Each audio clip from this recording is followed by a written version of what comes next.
이사야 27장 2절에서 6절 말씀입니다. 그날에 너희는 아름다운 포도원을 두고 노래를 부를지어다.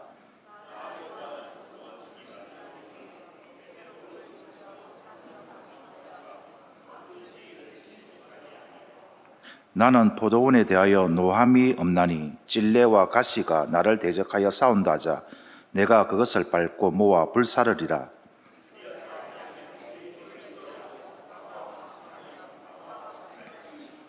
함께합니다. 후일에 야곱의 뿌리가 박히며 이스라엘의 움이 돋고 꽃이 필 것이라. 그들이 그 결실로 지면을 채우리라. 아멘. 오늘 설교 제목이 하나님의 기쁨이 되는 교회, 이렇게 정해봤습니다. 이 말 속에는 또 하나님의 슬픔이 되는 교회도 있다라는 그런 의미가 됩니다. 하나님께 기쁨을 주는 교회가 있는가 하면 하나님께 근심이 되는 그런 교회가 있다라고 하는 의미입니다. 우리 수정교회가 하나님께 기쁨이 되는 교회가 되기를 간절히 소망합니다. 여러분, 사랑하는 사람을 위해서 노래 불러본 적이 있습니까? 저는 있습니다.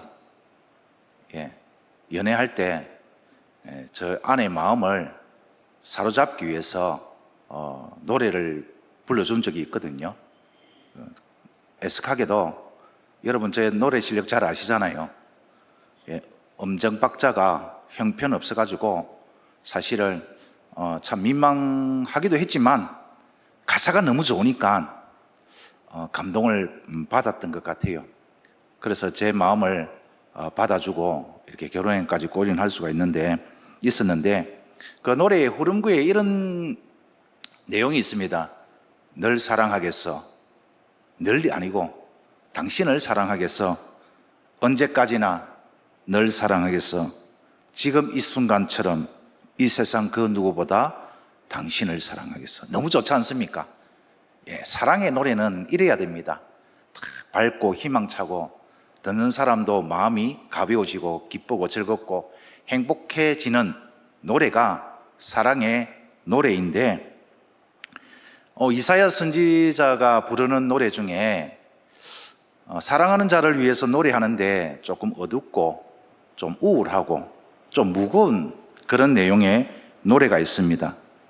우리가 잘 알고 있는 것처럼 이사야 5장에 그 노래가 기록되어 있죠. 소개를 합니다. 이사야 5장입니다. 나는 내가 사랑하는 자를 위하여 노래하되 내가 사랑하는 자의 포도원을 노래하리라. 여기서 사랑하는 자는 하나님이십니다. 나는 이사야입니다.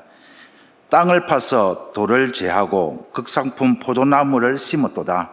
그 중에 망대를 세웠고 또 그 안에 술틀을 팠도다. 좋은 포도 맺기를 팔았더니 들포도를 맺었도다. 4절입니다. 내가 내 포도원을 위하여 행한 것 외에 무엇을 더할 것이 있으랴. 내가 좋은 포도 맺기를 기다렸거늘 들포도를 맺으면 어찌됨인고. 5절에 내가 그 울타리를 걷어 먹힘당하게 하며 그 담을 헐어 짓밟히게 할 것이요. 내가 그것을 황폐하게 하리니 다시는 가지를 자름이나 북을 돋우지 못하며 찔레와 가시가 날 것이며 내가 또 구름에게 명하여 그 위에 비를 내리지 못하게 하리라. 사랑하는 하나님을 위해서 포도원의 노래를 하는데 분위기가 참 어둡습니다. 그렇지 않습니까?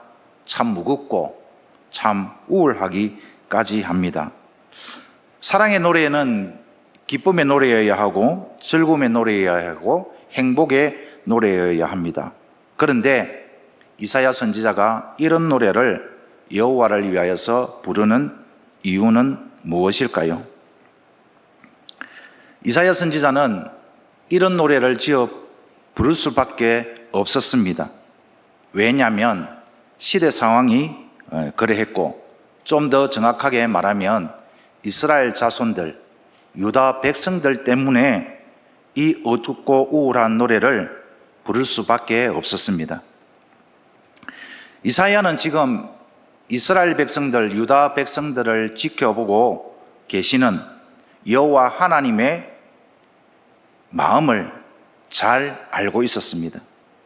그들을 바라보는 하나님이 느꼈을 법한 그런 하나님의 감정, 하나님의 답답한 심경, 무엇보다도 실망스러운 마음을 누구보다도 이사야는 잘 알고 있었습니다. 그래서 하나님의 마음을 대변하여서 이 노래를 지은 것입니다. 여호와 하나님, 저들을 볼 때 이렇게 답답하고 실망스럽고 분하시죠. 하나님의 마음을 고스란히 담아 제가 노래하겠습니다. 노래의 가사 중에 내가 사랑하는 자 포도원의 농부는 여호와 하나님이고 포도원은 이스라엘 자손들과 유다 백성을 말합니다. 하나님이 포도원을 심히 기름진 산에 그렇게 만들었다라는 것은 하나님이 애굽에서 400년 동안 종살이 하던 이 아브라함의 후손들, 야곱의 자손들을 하나님께서 구원하셔서 저 가나안 땅에 심으신 것, 인도하신 것을 말합니다. 땅을 파서 돌을 제거하고 망대를 세우고 숲들을 만들었다라는 것은 하나님의 기대가 있었습니다. 이 땅이 이제 심었으니 이 백성들이 행복하게 잘 살기를 하나님은 기대하셨습니다. 그래서 땅을 파고 돌을 제거했다라는 것은 가나안 땅을 차지하고 있었던 7 원주민들을 다 몰아내고 거기 다 우상들을 타파하고 거기에 하나님께서 보호하시고 지키시고 인도하셨습니다. 그러면서 하나님은 기대하신 것이 내가 아브라함에게 약속했던, 그러니까 수백 년 전에, 약 600년 전에 아브라함하고 맺었던 그 언약을 이들을 통해서 이제 이룰 수가 있겠구나. 그 아브라함의 언약이 무엇입니까? 창세기 12장 2절 3절입니다. 우리 다 같이 한번 읽어볼까요? 시작.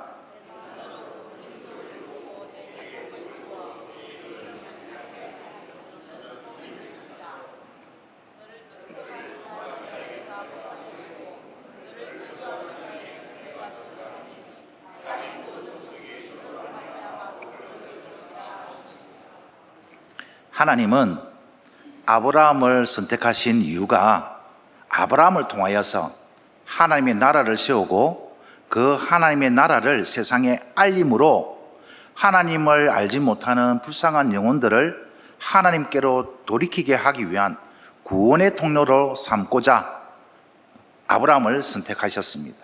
그래서 하나님은 수백 년 동안 이 하나님의 나라를 세우기 위해서 모든 노력을 다했습니다. 그런데 결과가 어떻게 됐다고요?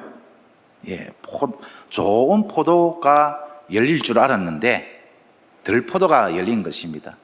아무 쓸모도 없는 포도가 열렸다라는 것이죠. 그 말은 이 이스라엘 유다 백성들이 하나님께서 기대하셨던 그 하나님의 나라의 비전, 하나님의 그 기대를 저버리고 말았다라는 것입니다. 아브라함과 맺었던 그 언약을 하나님은 이루어 가기를 기대하셨는데 그들은 하나님을 실망시키고 말았습니다.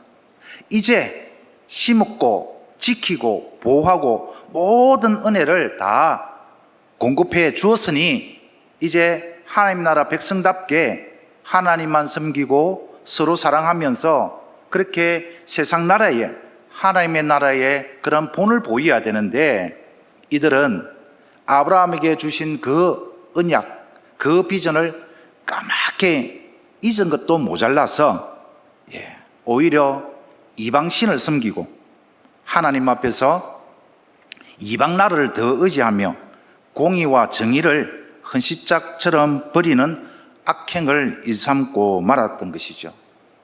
하나님이 그 모습을 보고 너무너무 실망스러운 것입니다. 내가 어떻게 이 백성들을 구해서 어떻게 이 오늘까지 이르게 하였는지 하나님은 다 기대하고 있었는데 결과가 어떻게 되었다고요? 이스라엘 백성들의 마음속에는 하나님의 나라의 비전이 없는 것입니다. 아브라함의 언약은 오간데 없는 것입니다. 오직 자기 욕심에 따라서 자기 탐욕에 그래 젖어서 살아가고 있는 그런 모습. 그래서 이사야는 이런 노래를 들려주면서 너희들이 바로 이 들포도다라고 알려주면서 깨닫기를 원했고 뉘우치며 회개하며 돌이키기를 원하는 그런 마음에서 이 노래를 불렀습니다. 이 노래가 효과가 있었을까요? 우리가 새벽마다 우리가 매일 큐티하는 본문이 이사야지 않습니까? 예. 끊임없이 하나님은 이사야 선지자를 통하여서 돌이키기를 원하시고, 예. 깨닫기를 원하시고, 예. 하나님께로 돌아오기를 원하셨는데 이스라엘 백성들은 그것을 깨닫지 못했습니다. 생각하는 모든 것이 악하고 행하는 모든 것이 하나님 앞에서 악할 뿐이었습니다. 이쯤 되면은 어떻습니까? 예, 선지자의 역할을 하고 싶겠습니까?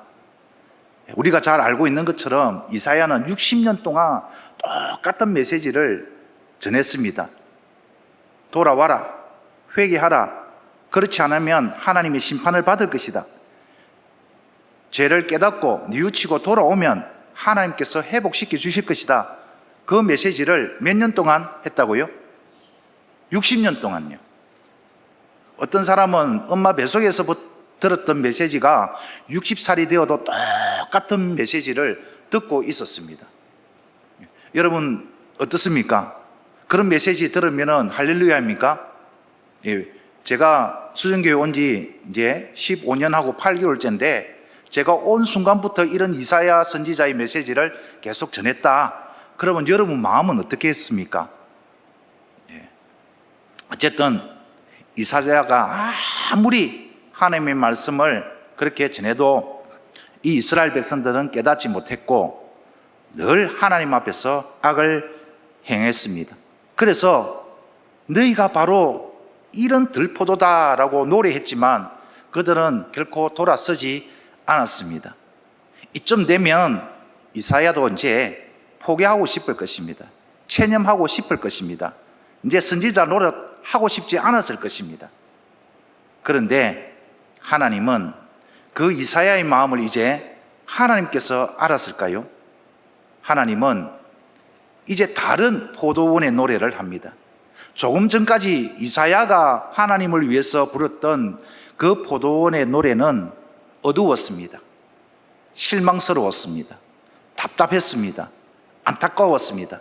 그런데 이제 하나님은 다시 다른 포도원의 노래를 부르라라고 하는데 그 노래가 바로 오늘 본문의 말씀입니다.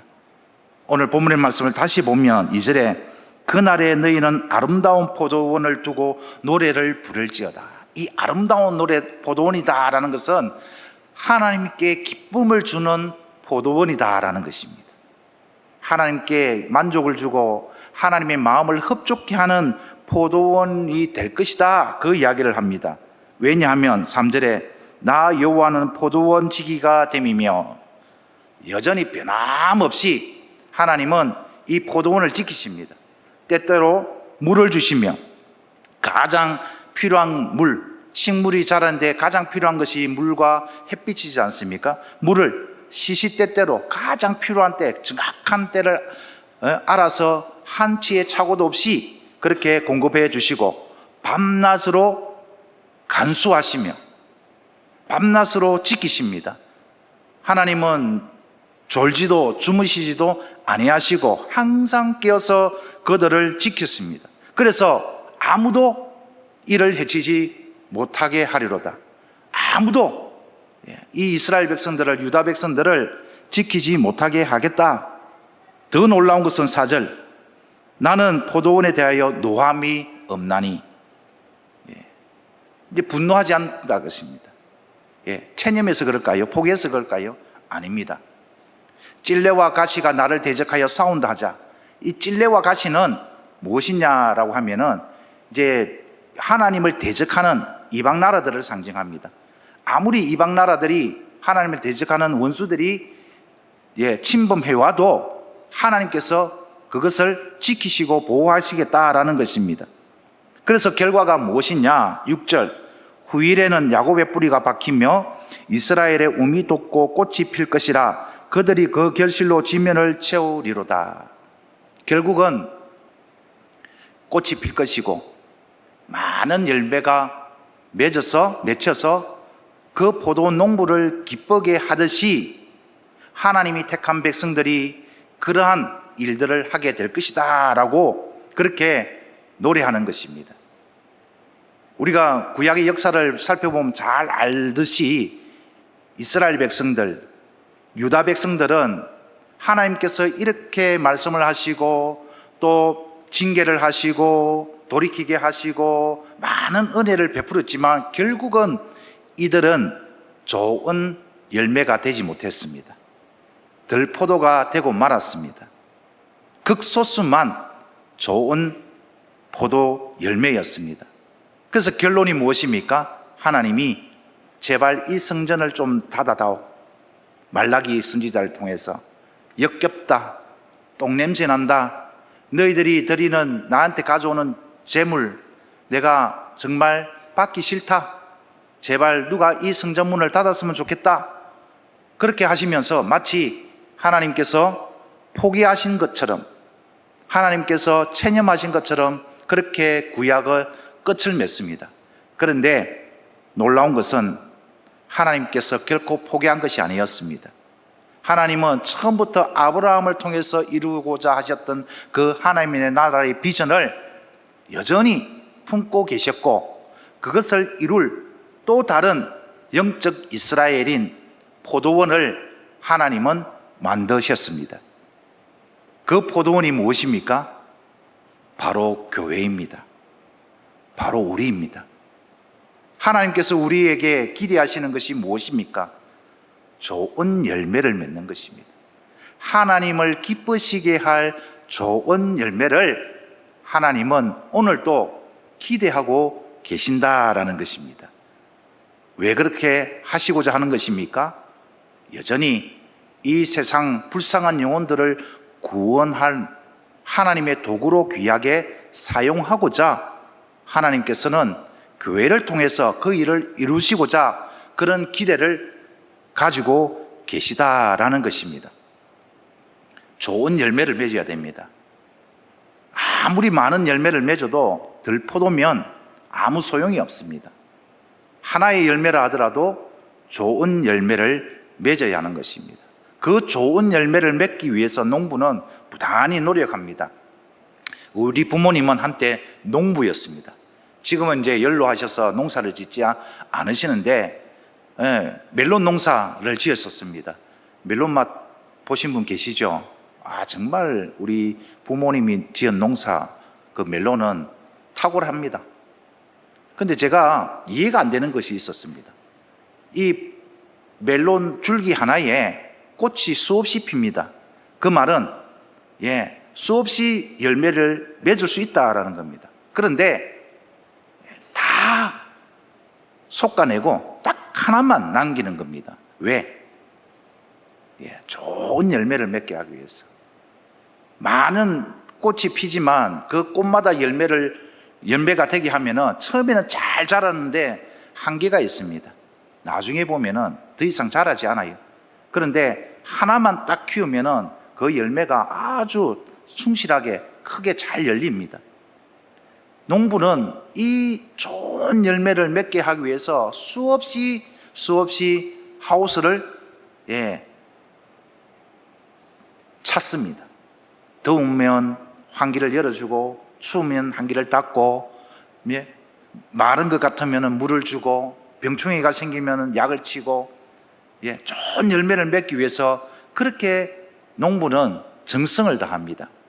우리 하나님이 그렇다라는 것입니다. 하나님이 우리 수정교회에 부어주신 은혜가 얼마나 크고 놀랍습니까? 한번 생각을 해보십시오. 72년 전에 이곳에 하나님은 극상품의 포도나무를 심으셨습니다.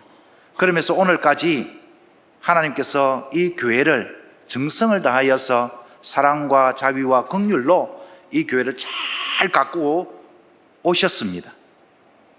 지금도 가꾸고 계십니다. 무엇을 위해서요? 좋은 열매를 위해서. 하나님은 좋은 열매를 기대하시며 우리 수준교회에 우리가 일일이 다 언급할 수 없는 수많은 은혜로 지키시고 보호하시고 인도해 주셨습니다. 우리가 하나님의 기쁨이 되는 교회가 되려면 좋은 열매를 맺어야 됩니다. 자, 그렇다면 좋은 열매는 어떤 열매일까요? 성경에 보면은 열매에 대해서 많은 그런 구절들이 있죠. 대표적으로 우리가 잘 알고 있는 구절, 성령의 열매, 또 빛의 열매, 그죠? 의의 열매, 평강의 열매, 또 복음의 열매, 전도의 열매. 그래서 오늘 저는 특별히 많은 열매들 지난번에 우리가 좀 살펴보았습니다. 오늘은 특별히 복음의 열매, 전도의 열매에 대해서 집중하고자 합니다. 10월 6일 많은 날이죠. VIP 초청하는 날입니다. 그래서 그것을 위해서 105조 한 사람이 10명 작정하여서 5명 이상 데리고 오자. 또 다음 주일부터 9월 달부터 119는 언제 전화하는 겁니까? 굉장히 시급할 때 119 전화하잖아요. 목숨이 위태로울 때 119 전화해야 됩니다. 그래서 우리가 하루에 오전, 오후 9시에 기도하는 것, 중보 기도하는 것. 그래서 하나님이 기대하시는 구원의 열매, 전도의 열매, 복음의 열매를 맺자. 이렇게 이제 우리 출발하잖아요. 그런데 걱정되시는 분 있죠? 아니, 나는 전도할 사람이 없는데 어떻게? 조금 전에 말씀드린 것처럼 하나님이 기대하시는 것은 많은 열매가 아닙니다. 좋은 열매입니다. 한 영혼이라도 하나님 앞에서는 천하보다 귀하다는 것 우리가 잘 알고 있지 않습니까? 그 한 영혼을 위해서 우리 한번 힘을 합하여서 기도하고 나아갑시다. 전도는 우리의 선택사항이 아닙니다. 전도는 사명입니다. 왜냐? 아브라함 때부터 시작했던 하나님의 나라의 비전이 곧 우리의 사명이지 않습니까? 그래서 전도는 해도 되고 안 해도 되는 우리의 선택사항이 아닙니다. 전도는 반드시 해야 할 의무이고 책임이고 사명인 것입니다. 바울 사도는 이 사명을 위해서 자기의 하나뿐인 목숨도 아끼지 않겠노라라는 단호한 결단을 내렸던 사람입니다. 하나님이 우리에게 주신 사명이기 때문에, 만왕의 왕께서, 창조주께서 우리에게 주신 사명이기 때문에 이 사명은 반드시 우리가 감당해야 하는 것입니다. 주님께서 십자가를 이제 몇 시간 앞두고 제자들한테 일러주신 말씀이 있습니다. 이제 몇 시간 후면은 주님은 십자가를 지실 것입니다. 제자들에게 주님이 내가 너희를 선택한 것이 무엇 때문인 줄 아느냐? 라고 하시면서 말씀해 주신 것이 있습니다. 요한복음 15장 16절입니다. 시작.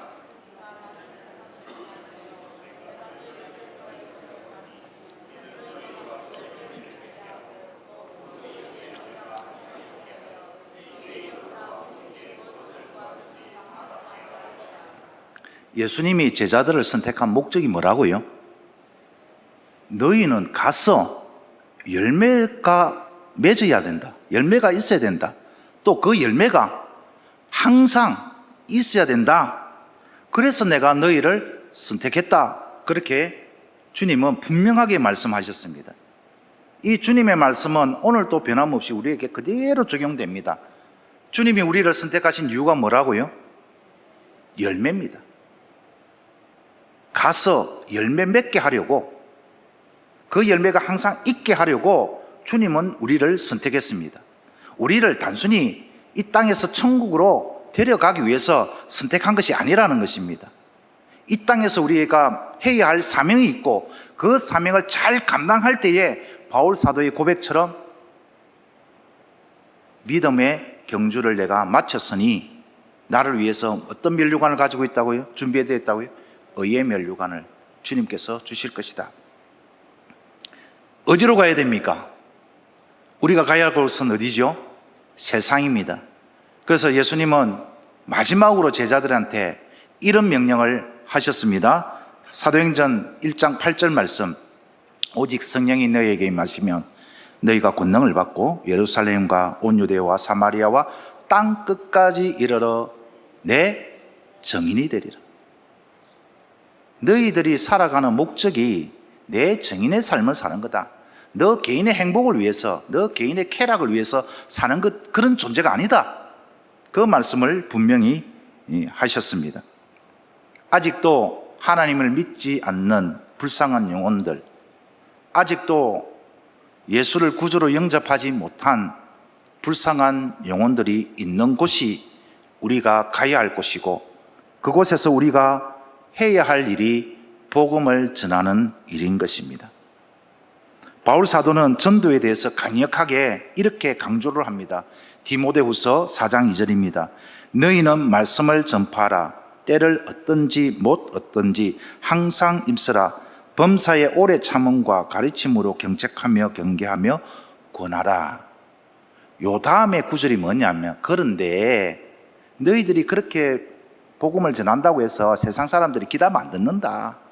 오히려 마음이 악해져서 무시하고 반감을 가질 것이다. 그렇지만 어떻게 하라고요? 항상 복음 전하는 일에 힘쓰라. 그러면 디모데후서 4장 8절, 나의 달길을 마치고 믿음을 지켰으니 이제후로는 나를 위하여 주님이 예비하신 그 면류관이 있기 때문에 나는 그렇게 했다. 그렇게 고백을 하는 것입니다. 복음은, 복음 전파는 우리에게 주어진 사명인 것입니다. 때와 상관은 없이 항상 힘써야 하는 것입니다. 그런데 이런 말씀을 듣는데 도전은 되는데 더 큰 걱정이 되잖아요. 아니, 내가 전한다고 내 친구가, 내 직장 동료가, 우리 가족이 이때까지 안 믿던데 믿겠나? 그런 마음이 있습니다. 그런 마음은 믿음이 없는 마음입니다. 왜 믿음이 없는 마음이냐? 사람을 변화시키는 것은 내가 하는 것이 아닙니다. 사람을 변화시키는 분은 오직 성령 하나님이십니다. 믿으십니까? 내가 복음을 전하지만 내가 복음을 전하는 그 말 속에 성령께서 역사하시면 사람은 변할 수 있다. 그 믿음이 필요한 것입니다. 그래서 우리가 이미 살펴본 것처럼 이사야 선지자에게 하나님은 이런 말씀을 주셨죠. 이사야 32장 15절입니다. 마침내 위에서부터 영을 우리에게 부어 주시리니 광야가 아름다운 밭이 되며 아름다운 밭은 숲으로 여기게 되리라. 이 광야가 누구입니까? 그렇게 변하지 않는 패역하고 완악한 유다 백성들 뿐만 아니라 끊임없이 하나님의 나라를 대적하는 저 이방 나라들, 그 광야도 주의 영이 임하시면, 그들에게 하나님이 영을 부어주시면 뭐로 변한다고요? 밭이 되며 아름다운 숲을 이루게 되리라. 이런 믿음이 우리에게 필요하다라는 것입니다. 왜 우리가 기도해야 된다고요? 믿음이 있는 자는 기도합니다. 믿음이 없고 그런 사람은 기도 안 합니다. 여러분, 우리는 믿는 사람입니까? 믿지 않는 사람입니까? 믿는 사람이죠. 그래서 9월 1일 아니더라도 오늘 기도하고 내일도 굳이 9시가 아니더라도 항상 이 일을 위해서 시간이 흘러되는 대로 때를 얻든지 못 얻든지 기도하고 복음 전하고 나아가면 하나님께서 열매를 맺게 해 주신다라는 것입니다. 그런 열매가 있을 때에 우리 수정교회는 하나님이 기뻐하시는 교회가 될 줄 믿습니다. 이제 말씀을 맺겠습니다. 하나님은 오늘도 변함없이 우리 수중교회에 기대를 걸고 있습니다. 우리의 삶 속에서 좋은 열매 맺기를 기대하십니다. 우리가 성령 하나님의 역사하심을 믿고 간절히 기도할 때에, 그리고 우리의 삶 속에서 담대하게 복음을 전할 때에 성령께서 반드시 전도의 열매를 맺게 해 주실 것입니다. 그래서 우리 수정교회가 하나님의 기쁨이 되는 수정교회가 될 것입니다.